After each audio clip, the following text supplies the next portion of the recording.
Dunyo xalqlari madaniyatidagi umumiylik va farqlar. Dunyo xalqlari madaniyati bu asrlar davomida shakllangan qadriyatlar, an'analar, urf-odatlar va san'at shakllarining to'plamidir. Har bir xalq o'z tarixiy rivojlanishi davomida o'ziga xos madaniyatlarni yaratgan. Shu bilan birga dunyo xalqlari madaniyatida umumiyliklar ham, farqlar ham mavjud bo'lib, ular insoniyat taraqqiyotining beqiyos boyligini tashkil etadi. Insoniyat madaniyatida ayrim asosiy jihatlar deyarli barcha xalqlarda uchraydi. Ulardan biri bu oila qadriyati. Har qanday jamiyatda oila inson hayotining tayanch negizi sifatida e'tirof etiladi. Ota-ona va bolalar o'rtasidagi bog'liqlik, oila a'zolari o'rtasidagi mehr-oqibat, tarbiya masalasi hamisha muhim o'rin tutgan. Bundan tashqari har bir xalqda marosim va rasm-rusumlar mavjud.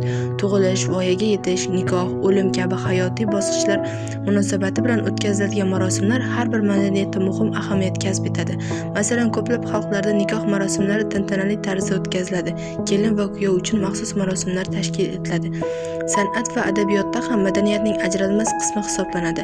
Har bir xalq o'z tuyg'ulari, orzu-umidlari, tarixini ifoda etuvchi musiqa, raqs, rasm, hikoya va dostonlar yaratgan. Bu san'at asarlari xalqning dunyoqarashi va hayot falsafasini aks ettiradi. Shuningdek, axloqiy qadriyatlar, halollik, do'stlik, mehnatsevarlik, ota-onaga hurmat kabi umumiy tushunchalar barcha xalqlarning madaniyatida asosiy o'rin egallaydi. Bu qadriyatlar insoniyatni yagona axloqiy me'yorlar asosida birlashtirib turadi. Madaniy farqlar. Biroq dunyo xalqlari madaniyatini bir-biridan ajratib turadigan o'ziga xos farqlar ham mavjud. Eng avvalo bu farqlar til va diniy e'tiqodlar orqali ko'rinadi.